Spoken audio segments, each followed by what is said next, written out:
दिल्ली के लोगों ने आंदोलन छेड़ दिया है कि जब तक अरविंद केजरीवाल का त्यागपत्र नहीं होगा, हमारा आंदोलन पूरी दिल्ली के अंदर तब तक जारी रहेगा जब तक इसका त्यागपत्र नहीं हो जाता है।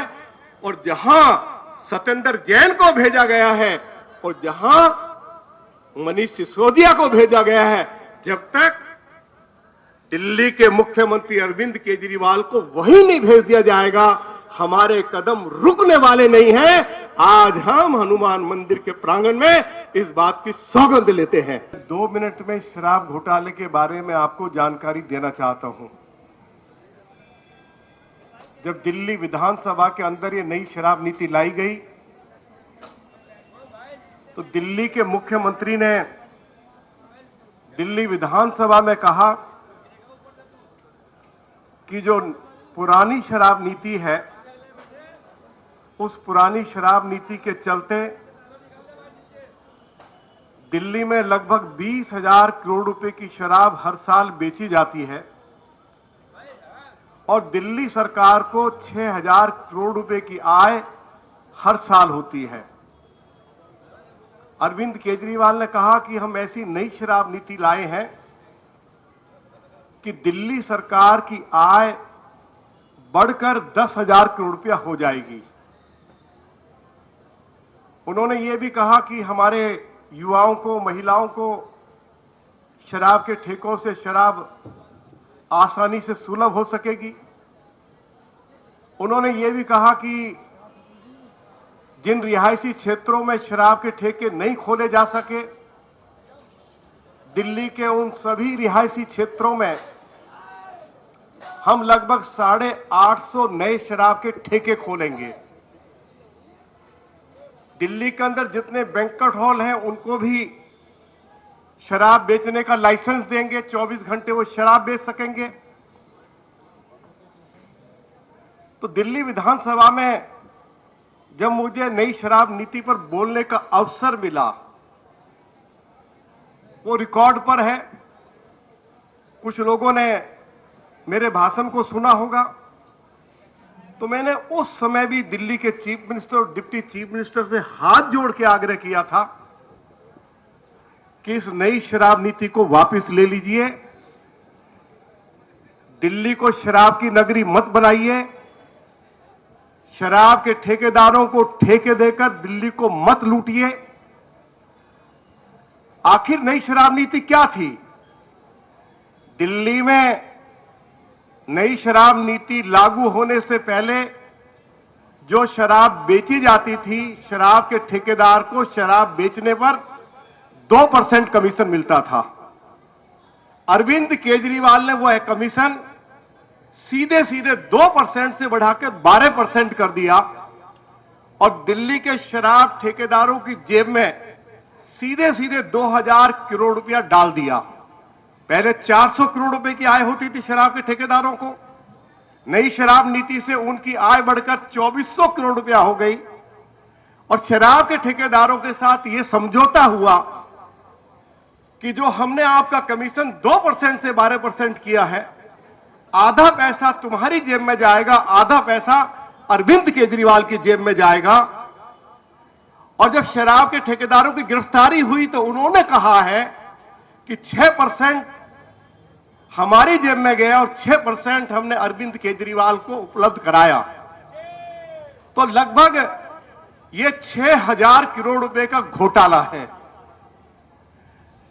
दूसरी बात, अरविंद केजरीवाल ने जिन क्षेत्रों में शराब के ठेके खुल ही नहीं सकते थे, सुप्रीम कोर्ट की गाइडलाइंस का उल्लंघन करके, मास्टर प्लान का उल्लंघन करके सैकड़ों शराब के ठेके, सैकड़ों करोड़ रुपया शराब के ठेकेदारों से लेकर उन क्षेत्रों में भी खोल दिए।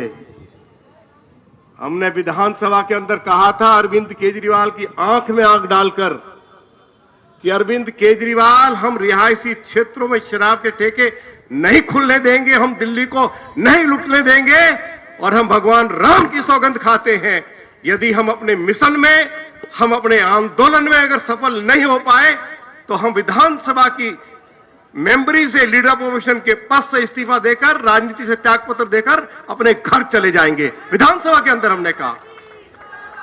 आप रिहायशी क्षेत्रों में शराब के ठेके खोलकर सैकड़ों करोड़ रुपया लेकर दिल्ली को शराब की नगरी बनाने चले थे। आपको एक बात मैं और बताना चाहता हूं अध्यक्ष जी, आपकी जानकारी में भी, क्या ये जो हमारे मीडिया के लोग पूछते हैं कि क्या घोटाला हुआ, अरविंद केजरीवाल ने नई शराब नीति में क्या लिखा है कि हम दिल्ली के लोगों को शराब पीने के तरीके सिखाएंगे और उसके लिए 5 स्कूल्स दिल्ली में खोले जाएंगे। आप दिल्ली में 8 सालों में एक स्कूल, एक कॉलेज छात्र छात्राओं के लिए खोल नहीं पाए, लेकिन 5 स्कूल आप दिल्ली के लोगों को शराब कैसे पीनी चाहिए उसके तरीके सिखाने के लिए खोलेंगे। चौथी बात क्या कहते हैं कि यदि लोग ये शिकायत करते हैं कि शराब की क्वालिटी ठीक नहीं है तो उसकी जांच सरकारी लैब में नहीं होगी, शराब के ठेकेदार की लैब में होगी। इसलिए लोग कहते हैं कि जो पुराने वाली शराब थी उसका टेस्ट बढ़िया था, जो पीने वाले लोग हैं, लेकिन अरविंद केजरीवाल जो नई शराब नीति लाया तो जो हम शराब ठेके से ले रहे हैं तो शराब जो लोग उसका सेवन करते हैं वो कहते हैं इसमें तो मजा ही नहीं आ रहा है।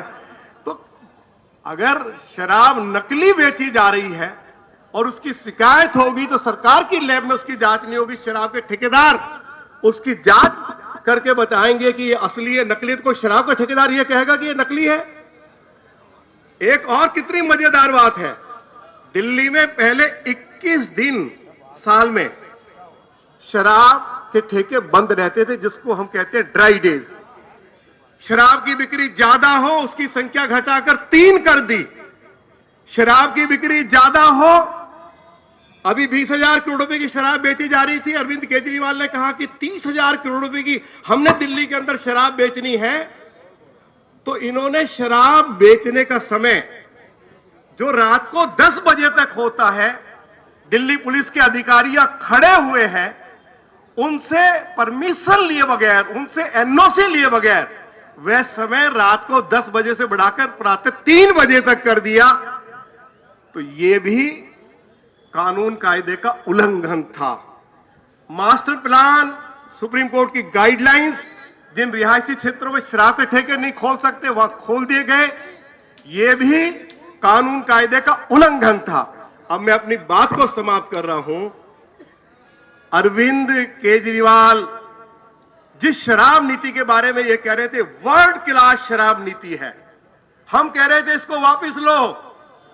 तो आज अरविंद केजरीवाल से हम पूछना चाहते हैं, ये इतनी अच्छी शराब नीति थी तो आपने इसको वापस क्यों लिया? हम उनसे सवाल कर रहे हैं कि शराब की बिक्री डबल हो गई और मुनाफा घटकर आधा रह गया, बिक्री डबल हो गई और आय कम हो गई। जब पुरानी शराब नीति लागू थी तो 6,000 करोड़ रुपए की आय हुई और नई शराब नीति लागू होने के बाद जो दिल्ली सरकार ने हमको जानकारी दी है लिखित, इस नई शराब नीति से 3,000 करोड़ रुपए का नुकसान हुआ। तो उसके बाद कहते हैं कि साहब बदले की भावना से हमारे खिलाफ कार्रवाई की जा रही है। आपने दिल्ली सरकार का खजाना लूट लिया, आपने दिल्ली को शराब की नगरी बनाने की कोशिश की। भारतीय जनता पार्टी के कार्यकर्ताओं ने दिल्ली प्रदेश की लीडरशिप के नेतृत्व में विधानसभा के अंदर भी और विधानसभा के बाहर भी सड़कों पर अरविंद केजरीवाल के गुंडों ने हमारे जब कार्यकर्ता शराब के ठेके बंद करवाने के लिए जाते थे उनके ऊपर लाठियां बरसवाई, हमारे लोगों के खिलाफ मुकदमे दर्ज करवाए। लेकिन भारतीय जनता पार्टी के कार्यकर्ताओं ने कदम पीछे नहीं हटाए और सभी ने इस बात की सौगंध खाई कि जब तक ये नई शराब नीति वापस नहीं हो जाएगी और deputy chief minister Manish Sisodia का इस्तीफा नहीं हो जाएगा, इसकी गिरफ्तारी नहीं हो जाएगी, भारतीय जनता पार्टी के कार्यकर्ताओं ने भगवान राम की सौगंध खाकर कहा कि हम अपने आंदोलन को रोकेंगे नहीं। आज दिल्ली प्रदेश भारतीय जनता पार्टी के अध्यक्ष आदरणीय श्री वीरेंद्र सचदेवा जी के नेतृत्व में पूरी दिल्ली में भारतीय जनता पार्टी के कार्यकर्ताओं ने, दिल्ली के लोगों ने आंदोलन छेड़ दिया है कि जब तक अरविंद केजरीवाल का त्यागपत्र नहीं होगा हमारा आंदोलन पूरी दिल्ली के अंदर तब तक जारी रहेगा जब तक इसका त्यागपत्र नहीं हो जाता है। और जहां सत्येंद्र जैन को भेजा गया है और जहां मनीष सिसोदिया को भेजा गया है, जब तक दिल्ली के मुख्यमंत्री अरविंद केजरीवाल को वहीं नहीं भेज दिया जाएगा, हमारे कदम रुकने वाले नहीं हैं। आज हम हनुमान मंदिर के प्रांगण में इस बात की सौगंध लेते हैं। मैं आज आपको स्पष्ट कर देना चाहता हूं, 2-3 बात कह के मैं अपनी बात को समाप्त करूंगा। केवल एक ही घोटाला नहीं है अध्यक्ष जी, जल बोर्ड में 58,000 करोड़ रुपए का घोटाला हुआ, 3 लोगों की गिरफ्तारी हो गई। बिजली में 8,000 करोड़ रुपए का घोटाला हुआ है, केस रजिस्टर्ड हो गया है।